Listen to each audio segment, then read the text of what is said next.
1949년에 국민당 정부의 수도였던 난징이 함락되자 급히 대만으로 철수하게 됩니다. 특히 금문도, 전면다운은요 반드시 공략해야 할 요충지였습니다. 이 북쪽 해안의 교두보를 확보하는 데 성공한 1차 상륙군의 운명의 여신이 등을 돌리는 사건이 발생합니다. 국민당 해군의 전차 상륙함 충농함이 모든 화력을 이용해서 해상에 떠내려온 중공군 선박들을 차례차례 타격합니다. 그래서 죄다 침몰시켜요.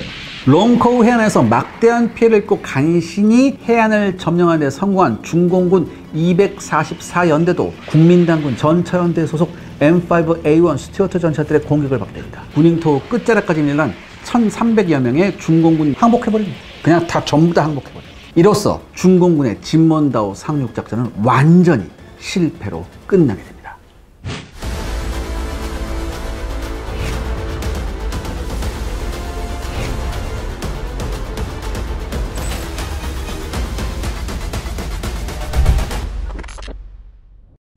중공군의 상륙작전 실패 후에는 어떻게 되었나요? 네, 중공군이 진먼다오 상륙작전 실패를 만회할 길을 노리면서요 철치부심하고 있던 1950년 1월 5일 미국 정부는 이른바 애치슨 라인이라고 하는 극동방위선의 범위를 발표합니다. 알려진 바와 같이 극동방위선의 최전선은 일본과 당시 미국 신탁 통치령이었던 오키나와 그리고 필리핀으로 이어져 있었고요. 한국과 대만은 제외됐죠. 이는 소련과 북한으로 하여금 남침 전쟁을 결심하게끔 유도하는 결과로 이어졌습니다. 그리고 중국 공산정부 또한 미국이 대만 해협에서의 충돌을 적극적으로 개입하지 않으려고 판단하는 근거가 됐죠. 그런데요, 1950년 6.25 전쟁이 발발하면서 미 행정부는 중공이 대만 해협으로 진출해서 대만에 대한 장악을 시도함으로써 태평양 지역의 안전보장에 위협을 초래할 것을 우려합니다. 이에 따라 미 국동방위선에 대만을 포함시키지 않으면서 중공의 대만 해협 진출을 차단하기 위해 대만 해협의 중립화를 결심하죠. 이를 위해 트루먼 대통령은 1950년 6월 27일에 미 제7함대를 대만 해협에 파견합니다. 그럼으로써 중공과 대만 국민당 양자 모두의 대만 해협 접근을 견제했죠. 우리가 지금까지 알고 있는 건 뭐예요? 중공이 대만을 침공하는 걸 막으려고 했는데 그것만은 아니에요. 미국 정부는요 대만 해협을 중립화로 했던 이유가 있어요. 첫째가 뭐냐? 대만 해협을 중공의 침공으로부터 대만을 보호할 수 있는 완충지대로 만들기 위해서였죠. 그런데 둘째는 뭐였냐? 대륙 반공의 슬로건을 고수하는 국민당 정부의 본토 수복 기도 역시 용납하지 않겠다는 의지를 중공 측에 보인 거예요. 이렇게 함으로써 당초 대만을 극동방위선에서 제함으로써 중공에 보여주려 했던 제스처 역시 고수하려는 그런 목표까지 그대로 보존하려고 했었죠. 이에 따라 미국 정부는요 대만 방어를 대만 본토와 펑후 제도에 한정한다고 국민당 정부에 통보합니다. 그러니까 대만으로 하여금 중국 본토에 초인접한 진먼다오와 타젠다오, 마쭈다오 등에 대한 방어를 포기할 것을 종용하죠. 이거 진먼다오는 금문도, 타젠다오는 대진도, 그 다음에 마쭈다오는 마조도예요. 여러분 지금 지도 보시니까 아시겠죠. 그러니까 여기에 대한 방어 포기해라 너네들. 너무 본토가 가깝다. 그런데 사실 여러분들 당시 중공 정부의 입장에서는요 대만 해협으로의 군사력 투사는 고사하고 국민당군의 침공을 염려해야 할 그런 입장이었어요. 그래서 미국의 이러한 제스처를 어느 정도 긍정적으로 수용할 수밖에 없었죠. 왜냐? 이게 6.25 전쟁이 이제 계속 진행되면서 중공군이 이제 6.25 전쟁에 참전하잖아요. 그런데 대규모 의용군을 참전시켰다가 주력이 괴멸당했어요. 잘 아시죠? 그래서 막대한 피해를 입었거든요. 그러니까 여러분 생각해 보세요. 건국한 지 거의 1년 만에 국공내전의 후유증도 제대로 복구하지 못한 상태에서 대규모 병력을 참전시키느라 국가는 더욱 피폐해집니다. 그래서 이때 당시에 중국이 굉장히 어려워져요. 근데 여담인데요. 이런 사실에도 불구하고 중국 정부나 그 정부에서 일하는 관료들은요. 종종 항미 원조에서 인민해방군은 미군을 격퇴해서 국가의 존엄을 지켰다. 혹은 마오 주석의 결단으로 인민해방군이 의용군으로 참전함으로써 약소국 북조선을 침공하고 무엄하게 중화인민공화국의 위험에 도전하던 미국을 준엄하게 꾸짖었다. 이런 개소리를 아무렇지 않게 떠도 전혀 부끄러움 없이. 어찌되었건 대만 국민당 정권은요 미국의 타젠다오와 진먼다오 포기 종용을 거부합니다. 그래서 계속 이들 도서 지역의 군사력을 유지하죠. 중공 입장에서도 내심 한국전쟁에서의 막대한 피해를 복구하고 중공군의 전력을 회복한 후 대만 해협으로 재차 군사력을 투사해서 실지를 확보하고자 하는 그런 전략을 세웁니다. 그리고 1953년 트루만에 이어 아이젠하워가 미 대통령에 당선되면서 대만 해협에서 미 칠함대가 철수하죠. 이는 대만 해협을 양국 간의 완충지대로 유지하는 실질적인 힘이 빠져나가 이 지역이 일시적으로 힘의 공백 상태에 빠지게 됐음을 의미했습니다. 따라서 대만 해협은요, 재차 긴장이 고조되기 시작하죠. 1954년 중공 외무부장 저온라이는요, 진먼다와 마추다오가 중국 정부의 영토며 따라서 이 지역을 국민당 정부의 손에서 해방시켜야 한다고 선언합니다. 이에 맞서 국민당 정부도요, 진먼다와 마추다오에 대한 방어력을 보강하기 위해 진먼다오의 5만 8천여 명의 병력을, 그리고 마추다오의 1만 5천여의 병력을 증원합니다. 그리고 진먼다오를 요새로 만들기 위해서요, 지하 터널을 포함한 각종 지하시설을 건설하기 시작합니다. 그러면 이제부터 우리가 아는 금문도 포격전이 시작되는 건가요? 네, 맞습니다. 저온라이가 진먼다오 해방을 공언하고요, 약 한 달 정도 지나서 1954년 9월 3일 샤먼에 배치되어 있는 중공군 포병대가 진먼다오를 포격하기 시작합니다. 하지만 진먼다오에서도 대응 포격을 개시해요. 그래서 오히려 중공군이 적지 않은 피해를 입습니다. 국민당군은요, 진먼다오에 대한 중공군의 상륙을 사전에 차단하기 위해서요, 샤먼의 항구를 155mm 포로 아주 두들겨 부숩니다. 국민당군은요, 항공 정찰을 통해서 미리 파악하고 있던 샤먼섬의 중공군 상륙병력 집결 지역하고 포대를 타격할 수 있었어요. 그러니까 이 샤먼의 중공군과 진먼다오의 국민당군 간의 포격은요, 여름 내내 이어지다가 이제 9월이 되면서 이제 중단이 됩니다. 그런데 9월 3일에 중공군이 다시 포격을 재개함에 따라 진먼다오와 샤먼 사이에 다시 포탄이 오가기 시작하죠. 하지만 섬 전체가 요새화되어 있었잖아요. 그래서 중공군의 능력으로 진먼다오의 방위력에 치명타를 입히는 것은 불가능했어요. 그리고 오히려 샤먼의 중공군이 타격을 입게 됨에 따라 진먼다오 성은 거의 불가능했습니다. 이에 중공 정부는요, 국민당군의 방위력이 진먼다오와 마추다오에 집중되어 있는 점을 이용해서 허를 찌르고 결심하죠. 그래서 해군함전 10여 척을 동원하고요, 해군 항공대 소속의 3개 전투 비행사단과 공군 3개 전투 비행사단, 여기에는 이제 미그 15가 있었고요, 그 다음에 1개 폭격 비행사단, 투폴레프 2 폭격기가 있었습니다. 그리고 1개 공격기 비행사단, 여긴 일루신 10 공격기가 있었죠. 이거를 집결시켜서 총 200여 대의 항공기가 푸젠성의 5개 비행장에 배치됩니다. 그리고 1954년 11월 1일 중공 공군의 미그 15 전투기들의 호위하에 투폴레프 2 폭격기들이 진먼다오에서 북동쪽으로 약 180km, 그리고 마추다오 남서쪽으로 약 70여 km 떨어져 있는 타젠다오를 폭격하죠. 이와 동시에 약 3만 발의 포탄을 이 섬에 발사합니다. 그래서 이날 하루 동안 타젠다오와 바로 타젠다오 옆에 이제 이장산다오라고 있거든요. 이게 한마디로 그러니까 타젠다오, 그러니까 이게 대진 열도예요. 이게 섬이 여러 가지 있는데, 거기서 가장 중요한 게 타젠다오고 이장산다오였는데, 이 타젠다오와 이장산다오의 공식 작전에 미그 15 전투기가 168소티를 출격하고요, 투폴레프 2 폭격기는 72소티, 일루신 10 공격기는 48소티를 출격합니다. 이 투폴레프 2와 일루신 10은요, 이장산도에만 총 851발의 폭탄을 투하했고요, 3741발의 기총을 지상 표적을 향해서 발사합니다. 이렇게 되니까 타젠다오하고 이장산다오에 주둔한 국민당군 주둔 지역과 통신시설, 각종 보급시설이 파괴되죠. 이 중공군의 타젠다오에 대한 대규모 폭격과 공군까지 동원한 폭격에 놀란 국민당 정부는요, 긴급히 타젠다오를 방어하기 위해서요, 인근 해역에 해군 함정을 급파합니다.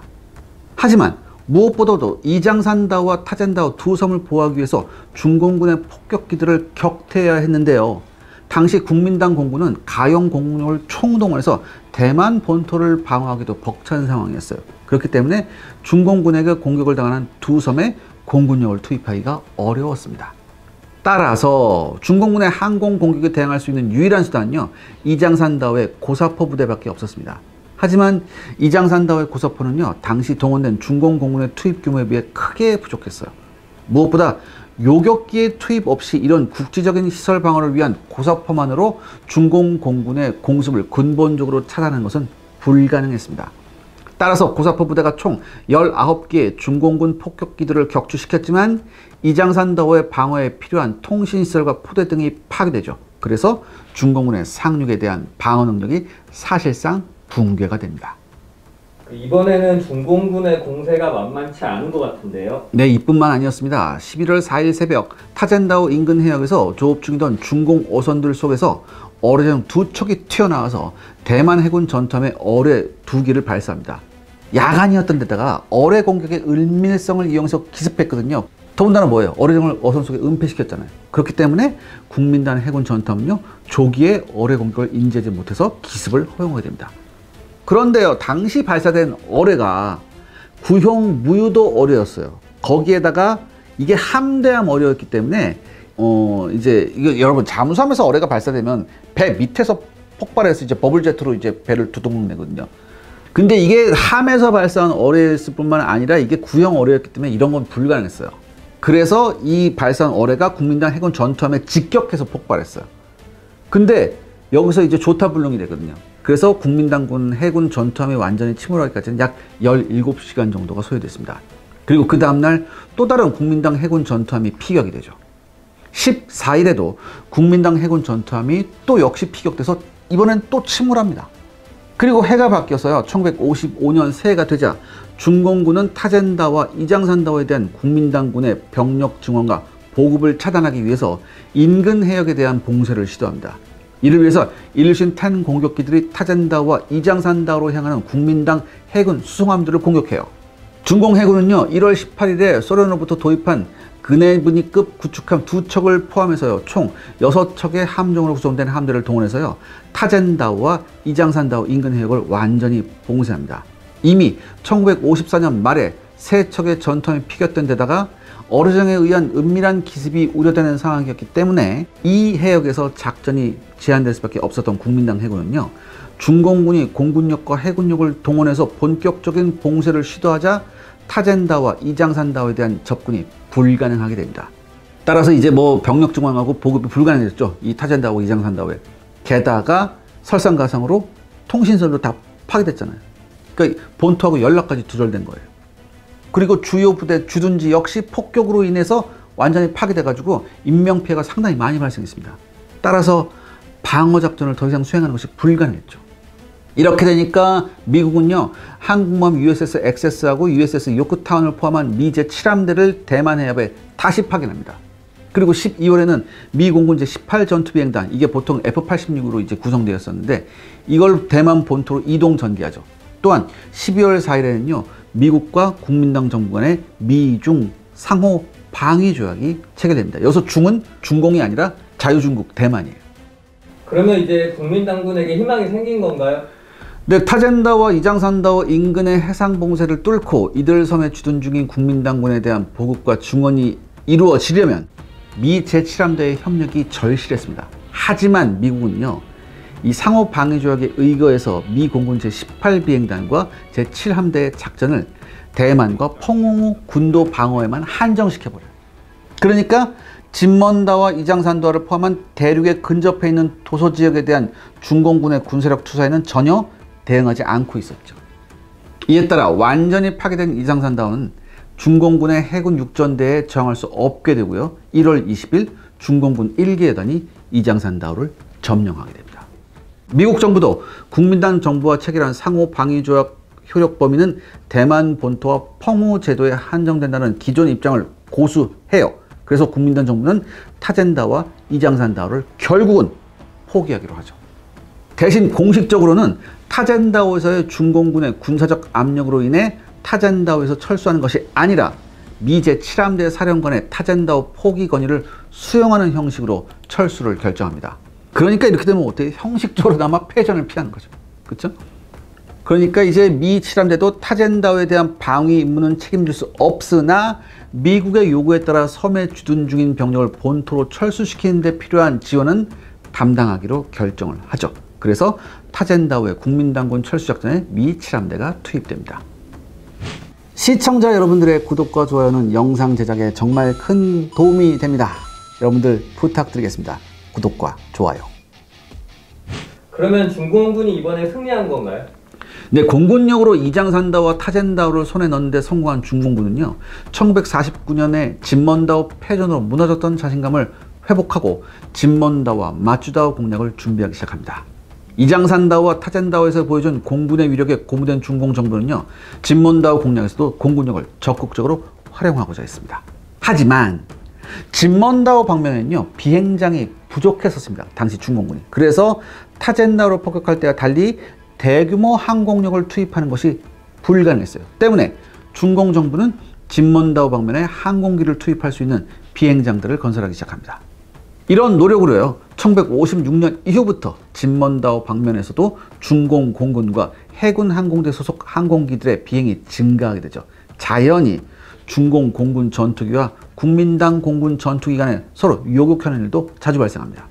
이전까지는 진몬다오와 샤먼 인근 상군에서 중공군 요격기들이 전혀 활동하지 못했기 때문에 국민당 공군이 푸젠성 대부분의 지역에서 제공권을 장악하고 있었는데요. 이제는 그 상황이 바뀌었어요. 미 군사 고문단의 지원과 새로운 미국제 전투기 도입으로 공군력이 재건되었던 1950년대 초반만 하더라도 푸젠성뿐만 아니라 광동 동부지역 그리고 잔지앙 남부지역 상공까지 모두 국민당 공군의 제공권 장악 지역이었어요.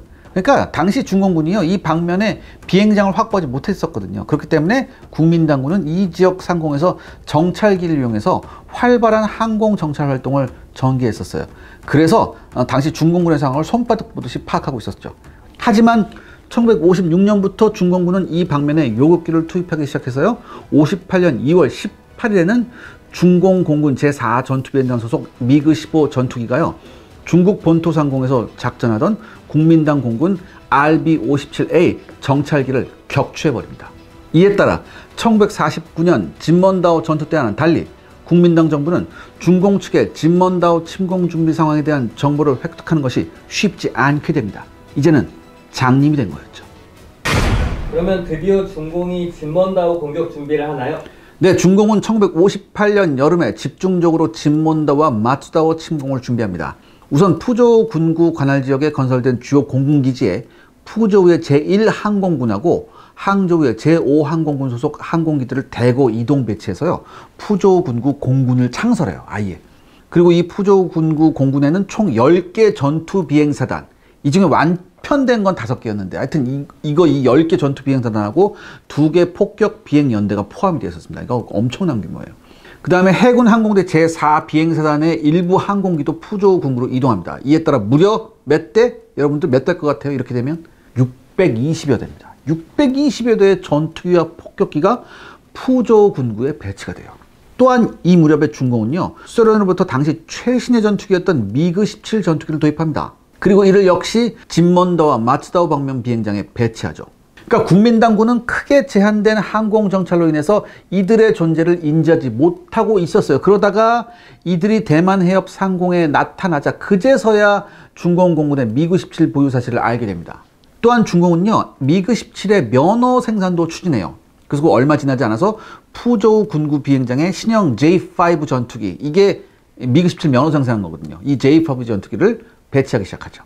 국민당군도 방어 준비를 했겠죠?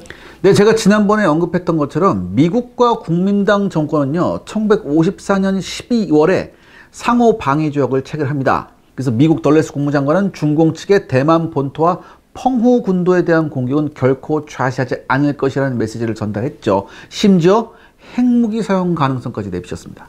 또한 국민당 정부는요, 푸젠성 일대에서 급격히 증강되고 있는 중공 공군에 대항하기 위해서 미국 정부의 공군력 증강을 요청합니다. 이에 따라 미국은요, 이른바 흑마술 작전, 오퍼레이션 블랙 매직이라는 이런 작전을 통해서 국민당 공군 증강 계획을 수립해서 국민당 공군한테 F-86 세이버 전투기와 당시로서는 최첨단 무기였던 AIM-9B 사이드와인더 단거리 공대공 미사일을 공유하게 됩니다.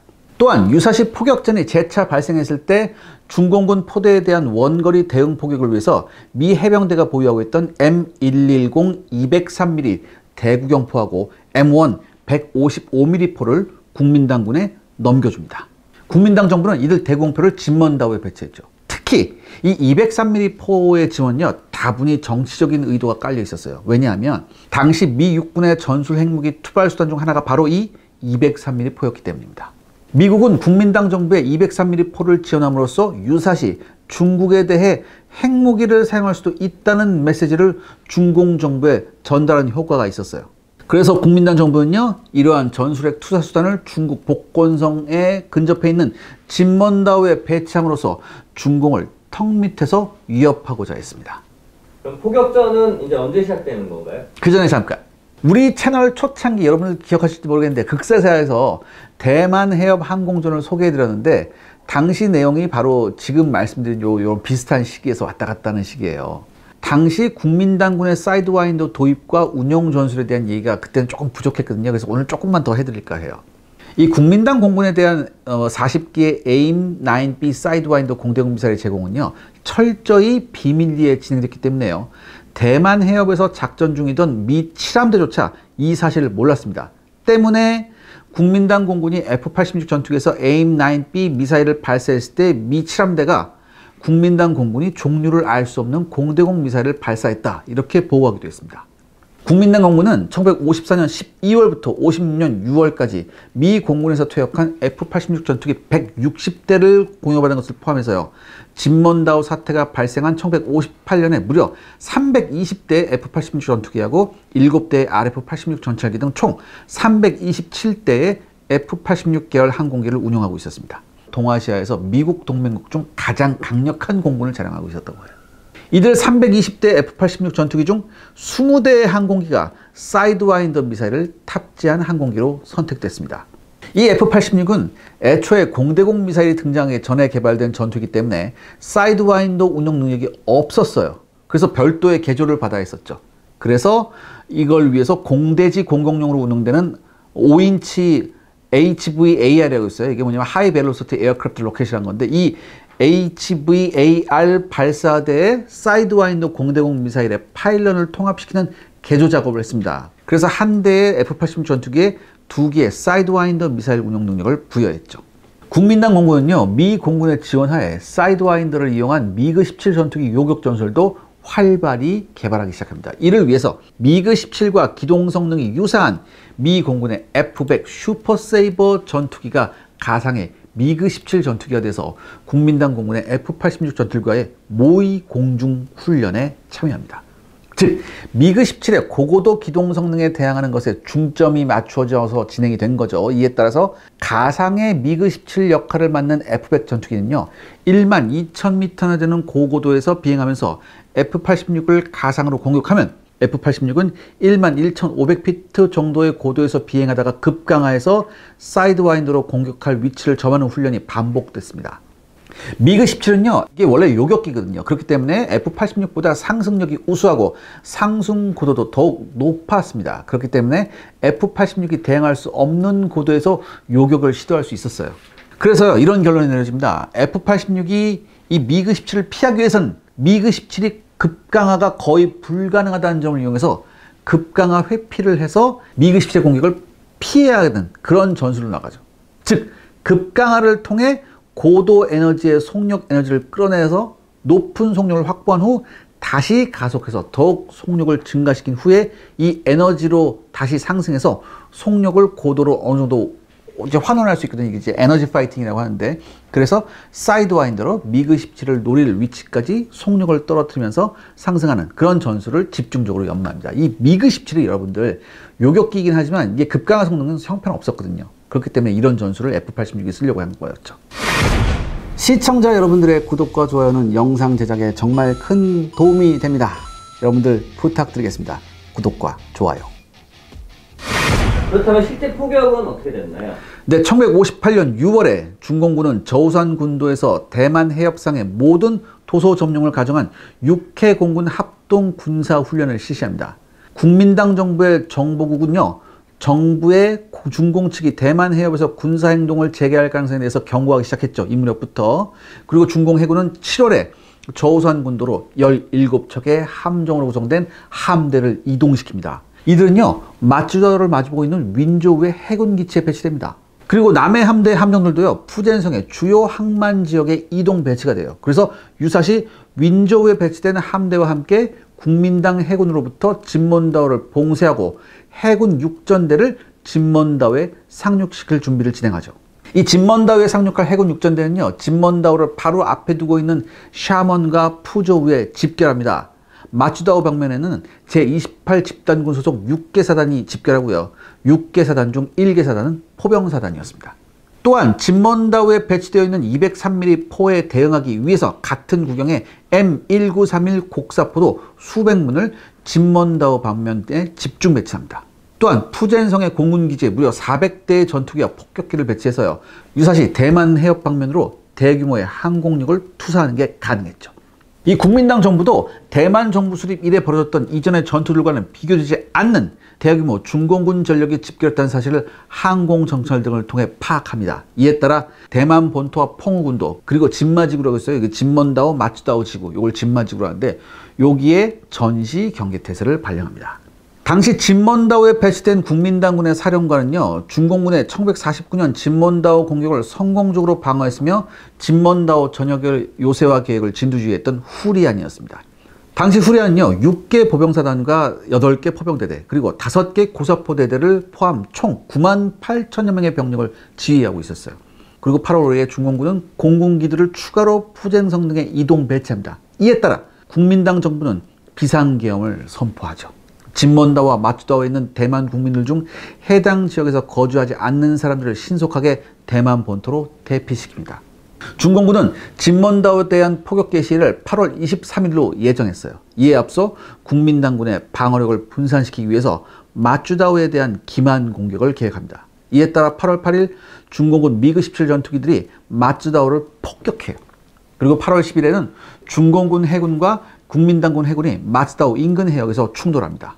8월 15일까지 이어진 마츠다오에 대한 포격과 폭격으로 국민당군의 방어력이 마츠다오에 집중되기 시작합니다. 이에 따라 상대적으로 진먼다오에 대한 방위력이 분산됐죠. 그러니까 방위력 분산이라는 목표를 달성했다고 판단한 중공군은 8월 23일에 마츠다오에 대한 포격을 중지시켜요. 그리고 오전 6시 30분경에 샤먼에 배치된 제23 집단군 포병사단이 총 600문의 포로 진먼다오를 포격하기 시작합니다.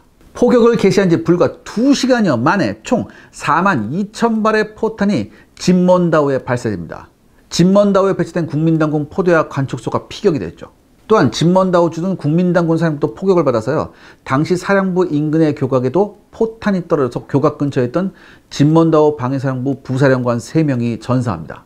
그리고 진먼다오 사령부를 방문 중이던 대만 국방부 장관과 진먼 방위사령부 참모장은 부상을 입죠. 그리고 8월 23일에는요. 샤먼과 근접한 거리에 위치하여 국민당군 포대가 집중 배치되어 있던 곳이 있어요. 이게 샤오 진먼다오라고. 근데 이 샤오 진먼다오는요. 이 진먼다오 내에서 가장 위협적인 포대라고 이제 평가를 받고 있었거든요. 근데 여기다가 이제 중공군이 이제 집중적으로 공격을 하면서 여기를 이제 타격을 입히는 데 성공했다고 판단했어요. 중공군이. 그래서 8월 24일에는 진먼공항을 포격하기 시작합니다. 그러니까 여기는 일단은 작살내놨으니까 이제 다음 타겟 진먼공항을 이제 포격하는 거죠. 당연히 왜 공항을 폭격하겠습니까? 여기에 이제 국민당 공군의 C-46 수송기가 이제 여기다 보급을 했거든요. 병력하고 포탄 같은 거 계속 보급을 했거든요. 그렇기 때문에 이제 중공군이 여기를 포격하는데 이제 미국 정부가 여기서 이제 이제 나서기 시작해요. 중공 측에 뭐라고 얘기하냐면 이런 진먼다오 마츠다오 지구, 즉 진마지구에 대한 폭격을 중단할 것을 요구합니다. 동시에 대만 해협으로 미 7함대 소속의 항공모함 USS 행콕하고 USS 미드웨이를 이동 배치해요. 또한 여기에 이탈리아를 거점으로 지중해에서 작전하는 제6함대 소속 항공모함인 USS 엑세스를 다시 한번 여기 합류시킵니다. 중공은요, 미 항공모함들이 대만 해협에 진입하고 있던 시점에 오히려 일류신 28 폭격기를 진먼다오 방면에 이동 배치시킵니다. 그리고 미국도 이에 대응하기 위해서요, 140대의 F-100 전투기와 F-104A 전투기를 대만 본토에 배치했죠. 또한 핵무기를 투하할 수 있는 F-101 전투 폭격기와 전략공군의 B-47 제트 폭격기를 오키나와 가데나 공군기지에 배치하기 시작합니다. 그러니까 한마디로 이건 뭡니까? 중공 정부 측의 핵공격의 위협을 가한 거죠. 그러니까 공갈치는 거죠. 하지만 중공 주석의 마오쩌둥은요, 미국의 위협을 오히려 자신의 국제 정치적 입지를 아이젠하워와 후르쇼프에게 과시할 수 있는 수단으로 인식했습니다. 마오쩌둥은요, 그의 주치의한테 진먼다오 포격과 소련 중국 연합 함대 건설 방안을 언급을 했었어요. 사실 7월 30일에 베이징을 방문했던 후르쇼프가 마오쩌둥한테 이걸 제안했었거든요. 그러니까 요거를 이제 마오쩌둥이 자기 주치의한테 언급하면서 뭐라고 했냐? 우리가 비축하고 있는 수명이 다 된 고철 포탄을 대량으로 진먼다오에 발사해서 아이젠하워가 중국에 핵무기를 사용하겠다고 위협하면 후르쇼프도 나에 대해서 다시 생각하게 될 것, 이렇게 얘기를 했다고 해요. 이건 당시 서방 측과의 관계를 개선하면서 물리적인 충돌을 피하려고 했던 후르쇼프가 자신의 의지가 아니라 마오쩌둥의 행동으로 인해 빚어질 수 있는 미국과의 핵전쟁으로 끌려나올 수 있음을 후르쇼프한테 마오쩌둥이 과시하고자 했다, 그런 뜻이었습니다. 당시 중동에서는요, 이라크 왕정이 좌익 쿠데타로 전복이 돼요. 그리고 혁명 수출을 차단하기 위해서 미군과 영국군이 요르단과 레바논에 파병을 했었는데, 후르쇼프는 당시 미국 영국의 중동에서의 세력 확장을 막으면서 동시에 서방 국가와의 관계 개선을 통해 이 문제를 해결하고자 했었어요. 그러니까 후르쇼프의 개인 회고에서도 이게 언급이 됐었는데, 마오쩌둥은 이러한 긴장 완화 노력을 원치 않고 있었죠. 오히려 자신이 대만 해협에서 긴장을 고조시킴으로써 미국이 중동 문제에 제대로 개입하지 못하게 해서 중동에서의 좌익 세력 확대를 꾀할 수 있다고 마오쩌둥 믿었습니다. 따라서 미국의 핵공격 위협이 중공 정부의 진먼다오 포격을 중지시킬 수가 없었어요. 그러면 중공군은 아랑곳하지 않고 공세를 이어가나요? 네, 당일 저녁 7시 30분에는요, 둥징다오에 포격이 집중됩니다. 중공 해군은요, 둥징다오와 진먼다오 사이의 해역을 봉쇄해서요, 국민당 해군이 둥징다오 방어병력에 보급을 할 수 없게 조치합니다. 그리고 당일 자정 무렵에 중공 해군이 요라만에 정박해 있던 국민당 해군 수송함 1척과 상륙함 2척을 격진시킵니다. 아무튼 이렇게 중공이 전방위적으로 지금 압박을 하고 있었어요. 그래서 중공군이 진먼다오를 포격하면 국민당군도 진먼다오에 다단다오 등에서 대응 포격을 해서요, 사실 중공군 포대도 피해가 컸어요.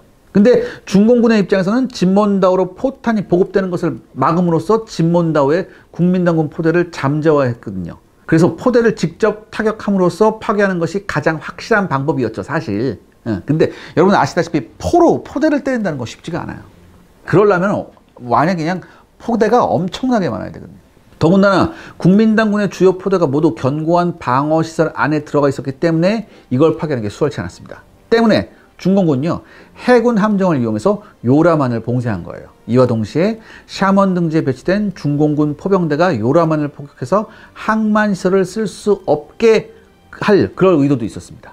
그리고 여기서 국민당군한테 굉장히 안 좋은 일이 생깁니다. 이 중공군이 요라만을 폭격하는 와중에 마침 5만 발이 넘는 포탄을 탑재하고 요라만에 정박하고 있던 국민당 해군 수송함 한 척이 피격이 돼요. 그리고 피격당하면서 적재되어 있던 포탄이 유폭합니다.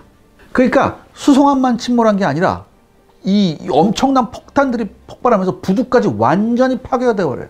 그러니까 국민당군 최대의 위기의 순간이었죠.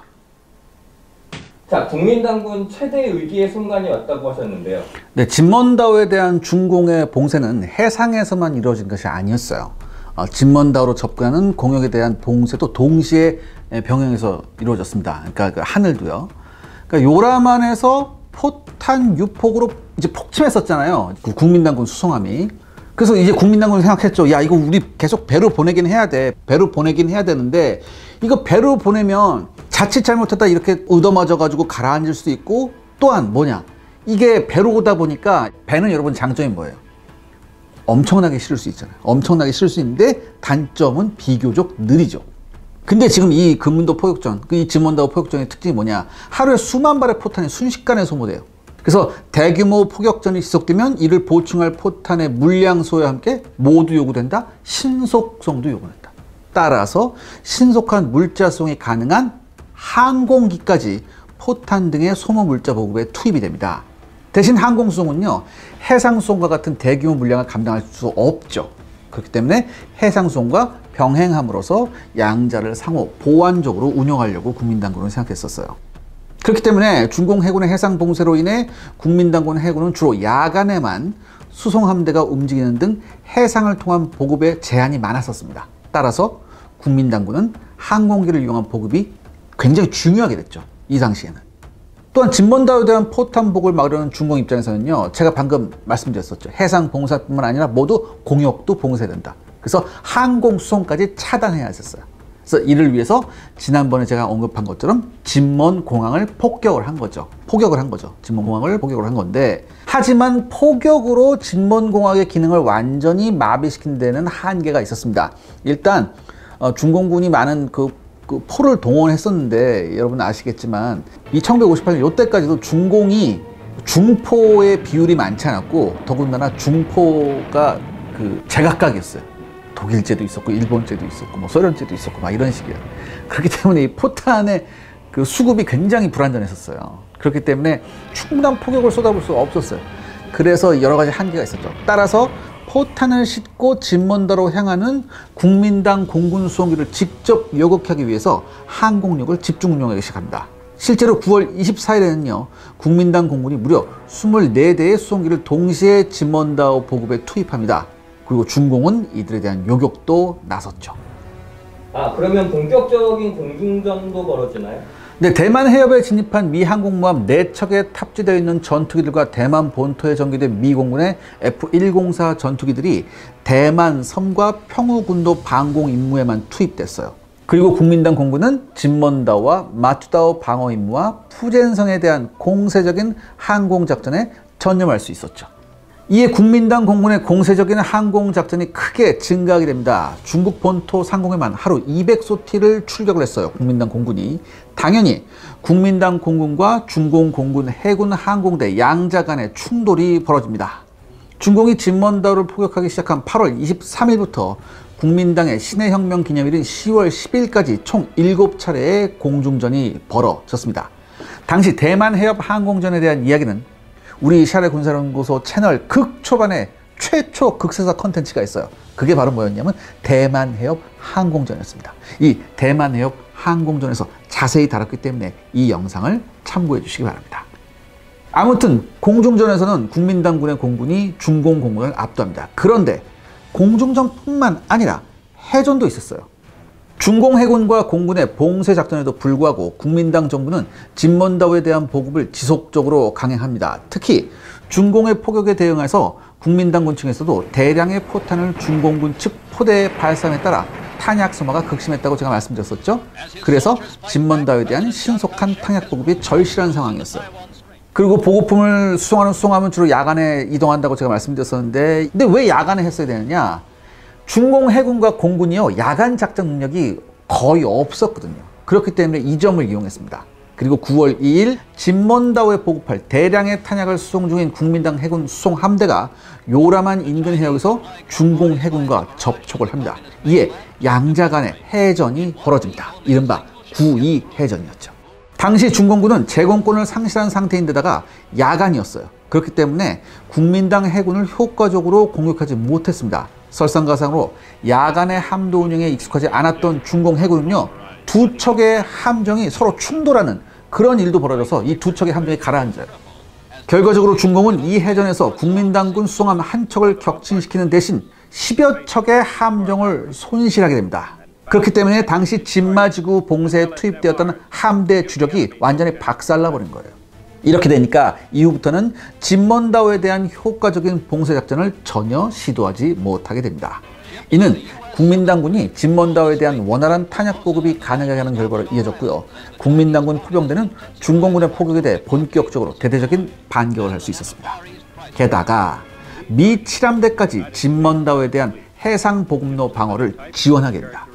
중공군은 더 이상 진먼다오로 향하는 탄약 보급 수송함을 저지할 수 없게 되었죠. 그렇게 되면 이제 다시 무게추가 국민당 쪽으로 넘어가나요? 네, 9.2 해전의 승리와 미 7함대의 보급 수송 지원으로 중공군의 해상 차단의 효력이 없어졌습니다. 이렇게 되니까 국민당군은 대만 본토에서 대량의 포탄을 공급받게 되죠.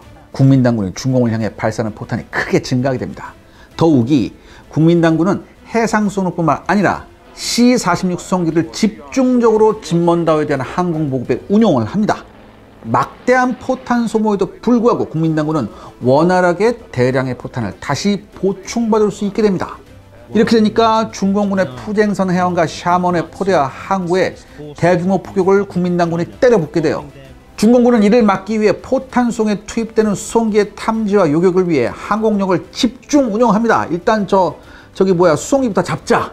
하지만 국민당군이 수송기를 대규모로 운영하면서 이들을 호위할 국민당 공군의 전투기도 대량으로 따라붙습니다. 그러니까 제가 말씀드렸죠. 이 제공권이 당시에는 국민당군한테 있었다고. 더군다나 미 함대까지 지금 왔으니까 그 항공모함까지. 이렇게 되니까 어떻게 되겠어요? 중공 공군은요. 국민당군 전투기와 교전을 하느라 효과적인 수송기의 탐지와 요격에 실패하게 됩니다. 사실 교전을 하는 것도 아니고 보면 도망가는 거였어요. 사실. 무엇보다 9월 24일에 대만 해협 항공전에서 사이드와인더를 탑재한 국민당 공군 전투기에게 일방적으로 중공 공군 전투기들이 학살당하는 사태를 겪었어요.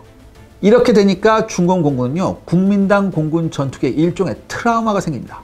쟤네만 나타나면 미사일 의도만구나 도망가기 바빴어요. 가령 9월 24일에는요, 국민당 공군이 24대, 무려 24대의 C-46 수송기를 진먼다오에 대한 보급에 투입했는데 이들을 호위하기 위해서 무려 그 2배에 달하는 48대의 F-86 전투기를 국민당 공군이 동원합니다.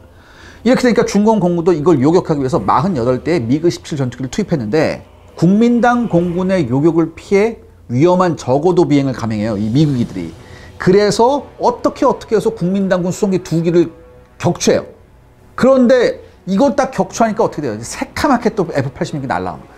그러니까 서슬퍼런 국민당군의 F-86 세이버의 기세에 완전히 압도됩니다. 도저히 뭐 교전을 할 생각을 못하고 바로 중공군의 미그 17들이 철수해버려요. 따라서 국민당군의 나머지 22대의 수송기가 포탄을 싣고 진먼다오로 들어가는 것을 중공 공군은 막을 수가 없었죠. 또한 소련 공군 측 자료를 보면요, 10월 3일에도 중공 공군의 미그기 2대가 국민당 공군의 C-46 수송기를 공격했지만 언제 어디서 국민당 공군 세이버 전투기가 발사한 사이드와인더가 자신들을 향해 날아올지 알 수 없는 상황에서 수송기가 격추될 때까지 지속적으로 공격을 할 수 없었다고 이렇게 나와 있습니다. 그러니까 여러분들 수송기 덩치 크니까 따다당 해서 뭐 연기 좀 났다고 격추되겠지 이렇게 하면 안 돼요. 끝까지 돌아가서 이게 완전히 불꽃이 오렌지색 불덩어리가 돼가지고 떨어지는 걸 봐야 되거든. 근데 이걸 못했다는 얘기죠. 그러니까 어디서 사이드와인더 나올지 모르니까. 따라서 적당히 손상만 입히고 빠져나오기를 반복합니다. 중공 공군이. 이렇게 기술돼 있어요. 소련 공군의 보고서에 보면. 그런데요, 미국의 공격을 받아 손상을 입은 국민당군 수송기들은요, 추락하지 않고 무사히 진먼다오로 진입해서요, 포탄을 보급하는 데 성공합니다. 그리고 이런 것도 있어요, 여러분들. 사실 당시 국민당 공군에 보급된 사이드와인더 미사일이요, 고작 40발이었어요. 또한 이들 중 적지 않은 수가 9월 24일 그 대규모 공중전에서 소모됩니다. 근데 중공군은 이걸 몰랐잖아요.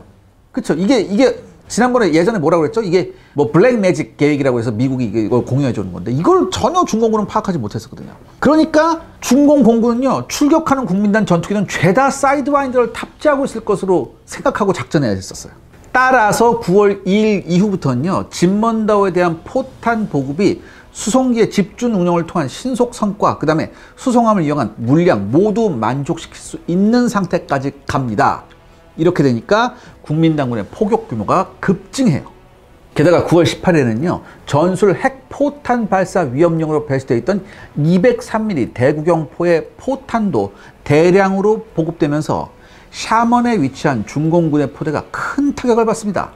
그러니까 이전까지 포격으로 파괴하기 힘들었던 강화된 진지를 203mm 포로 때리니까 이게 작살이 나기 시작한 거예요. 따라서 방어실 안에 중공군 포들까지 파괴됩니다. 이렇게 되니까 중공군의 진먼다오 포격 능력은 크게 저하되죠. 사실 샤먼에 배치되어 있던 중공군 포대 중 일부는요, 포격전이 발생하기 전에 간단한 위장망을 씌워뒀던 것도 굉장히 많았었어요. 그러니까 전부 다 방공호나 이런 호에 들어간 게 아니라 그냥 위장망만 써 있는 게 굉장히 많았었거든요. 근데 국민당군이 이렇게 대구공표로 그 다음에 155mm도 이제 포탄 많이 보급받았으니까 막 때리기 시작하니까 얘네가 속수무책으로 노출되어 있는 게 다 파괴되게 되는 거예요. 그러니까 왜 이런 일이 생겼냐? 이 제공권을 국민당 공군이 장악하고 있었기 때문에 항공 정찰로 이런 노출된 중공군 포대는요, 쉽게 위치를 파악할 수 있었어요. 그렇기 때문에 국민당군의 포격으로 치명타를 입은 거죠. 또한 진먼다오 상륙을 위해 샤먼에 주둔 중이었던 중공군 5개 사단 병력 주둔지 역시 국민당군의 포격으로 뒤집었습니다.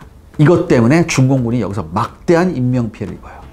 또한 미국은요, 지속적으로 중국에 대한 핵공격을 심각하게 검토하고 있다는 메시지가 적혀있는 이 전단지를요, 에드벌룬에 매달아서 중국 본토로 보냅니다. 이렇게 해서 중공을 압박한 거죠. 그런데 여러분 이게 있어요. 이때까지 중공은 핵이 없었거든. 그래서 중공은 소련의 핵 우산 아래 있었어요. 근데 여러분 생각해 보세요. 중공의 핵 공격을 받으면 어쩔 수 없이 미국과 핵 전쟁을 누가 해야 돼요? 소련도 해야 돼요.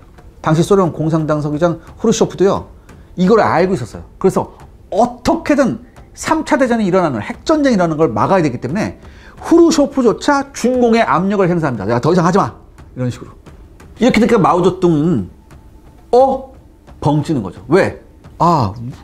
소련이 우리한테 핵 우산 제공해 준다고 했는데 이거 가짜구나, 거짓말이구나, 이런 생각을 한 거예요. 왜냐하면 미국이 중국을 핵 공격하겠다고 위협하면 핵 우산을 제공하는 소련이 나서서 미국이 중국을 핵 공격할 경우 소련도 미국에 핵 공격하겠다고 이렇게 맞짱 뜨고 이제 막 이렇게 서로 이렇게 막 이렇게 프로파간다 하고 막 이랬어야 되는데 이걸 기대했는데 이걸 안 했단 말이죠. 후르쇼프가 이걸 안 하고 오히려 핵 우산을 제공해야 할 상황이 닥치니까 오히려 중공을 막 압력을 놓으니까, 그러니까 이제 마오쩌둥이 생각한 거죠. 이 소련의 후르쇼프 핵 우산에 의존하다가는 미국의 핵 위협에 전혀 대응할 수 없겠다, 이렇게 마오쩌둥이 판단합니다. 따라서 이걸 계기로 중공 정부는 적극적으로 핵무기 개발을 추진하기 시작하죠. 이에 소련은 아나스타스 미코얀 대외 무역성 장관을 중공 정부 사절로 파견해서요, 소련이 제공하는 핵 우산을 마오쩌둥이 신뢰할 수 있도록 설득함으로써 중공의 핵 개발을 막고자 했지만 실패합니다. 당했거든, 한번 당했거든. 아무튼 이건요, 소련과 중공의 관계가 더욱 악화되는 계기가 됩니다. 그래서 이 포격전이 끝나나요? 네, 국민당군의 포격으로 진몬다오를 향한 주요 포대가 대부분 파괴된 중공군은요, 하루에 수만 발의 포탄을 진몬다오에 발사하는 대규모 포격을 지속하는 것이 불가능하다고 깨닫습니다. 더욱이 중공의 해상 봉쇄도 전혀 통하지 않기 때문에 따라 해상 차단으로 진몬다오의 국민당군 포격 능력에 타격을 입히려 했던 시도도 수포로 돌아가죠. 그러니까 이대로 가다가는 중공군이 거의 일방적으로 피해를 입게 되는 상황이 되어버렸어요. 이렇게 되니까 중공군은 미국에 유화적인 메시지를 보내면서 포격 중지의 의향을 내비칩니다. 또한 10월 5일에는 중공 국방부 펑더화이가 뭐라고 얘기하냐. 진몬다오의 형제들이 생업을 지속할 수 있도록, 그리고 진몬다오에 주둔하는 국민당군 형제들의 방어 역량을 강화시키는 데 일조하고자 일주일간 포격을 중지하니 진몬의 국민당군은 피해를 복구하고 속히 방어 역량을 강화하기 바란다라는 성명을 발표해. 이게 무슨 소리야. 적한테 방어 역량을 강화하기 위해서 우리가 시간 준다. 이게 무슨 개소리야. 아무튼 이 7일 동안 중공군도 나름 피해 복구를 하려고 했지만 일주일 동안 복구하기에는 중공군의 피해가 너무 컸습니다. 따라서 포격 중지 시한이 끝난 10월 13일에는요, 다시 2주 동안 포격을 중지한다는 성명을 발표해요. 그리고 어느 정도 피해가 복구돼서 다시 진몬다오에 대한 포격을 진행할 수 있게 되자 10월 28일에는 다시 포격 재개를 선언했죠. 하지만 전과 같이 대규모로 포격하는 것은 불가능했습니다. 따라서 중국이 또 뭐라고 얘기하는 줄 알아요? 홀수 날에만 포격하고 짝수 날에는 포문을 닫는다, 이렇게 얘기합니다. 진짜 가지가지. 이에 따라 한동안은 홀수 날에만 서로 포격하다가 나중에는 일주일에 한 번 정도로 줄어듭니다. 그리고 더욱 시간이 지나자 포탄이 아니라 상대방한테 정치 선정용 전단을 살포하는 식으로 변경이 돼요. 그리고 공식적인 포격은요, 1979년 미국과 중국이 외교 관계를 맺음에 따라 중지가 되죠. 미국은 중국과 수교하면서 국민당 정부를 포기하고 단교를 선언합니다. 그리고 중국 정부도요, 진몬다오에 대한 포격을 공식적으로 중단한다는 성명을 발표하죠. 이에 따라 진몬다오에 대한 포격은 완전히 중지됩니다. 그리고 진몬다오 포격이 장기간 지속되면서 이 섬에 발령되었던 계엄령이 장기화됐기 때문에 진몬다오의 주민들이 외부로 나가는 것이 수십 년간 불가능했었어요. 그리고 또한 외부에서 진몬다오로 들어가는 것도 마찬가지로 불가능했었습니다. 그러다가 1992년 진몬다오의 계엄이 해제가 됩니다. 그래서 포격의 현장은요, 지금은 관광지로 개발됐습니다. 당시 진몬다오에 탄착했던 수십만 발의 포탄 탄패들은 모두 식칼로 만들어져 가지고요, 진몬다오 고량주와 함께 지역관광 특산품으로 지금은 판매되고 있습니다. 시청자 여러분들의 구독과 좋아요는 영상 제작에 정말 큰 도움이 됩니다. 여러분들 부탁드리겠습니다. 구독과 좋아요. 금문도 포격전, 진몬다오 포격전의 결론입니다. 국민당이 대만으로 쫓겨난 이후 국제적 분쟁에서 대만은 항상 승리했습니다. 이런 현상은요, 1950년대 내내 이어져 왔죠. 그런데 소련의 핵우산 정책에 의심을 품게 된 마오쩌둥은요, 핵 개발을 결심하게 됩니다. 그리고 각고의 노력 끝에 중국은 1964년 10월 16일 핵실험에 성공합니다. 이로써 중국은 미국, 소련, 영국, 프랑스에 이어 5번째로 핵클럽에 가입하게 되죠. 그리고 바로 이 시점부터 중국을 바라보는 세계의 눈길이 달라집니다. 반면 대만은요, 국제사회에서 점점 설 곳을 잃어갔고요. 중국이 강대국으로 발돋움하는 것을 바라만 봐야 했습니다. 상황이 이렇게 되자 대만은 외교적으로 고립되기 시작합니다. 20년 포격전 끝에 진먼다오의 평화를 가져다 준 것이 대만의 국제적 몰락이라는 사실은 아이러니하죠. 유엔 상임이사국이었던 대만 정부는요, 유엔에서 완전히 축출당했고요. 미국을 시작으로 대만과 외교 관계를 맺고 있던 나라들이 차례차례 대만과 단교함에 따라 나중에는 남아메리카와 아프리카 일부 나라를 제외한 대부분의 나라가 대만과의 외교 관계를 단절하게 됩니다. 결국 진몬다오 포격전에서 대만은 승리했지만 국제사회의 냉엄함 앞에서는 속수무책일 수밖에 없었습니다.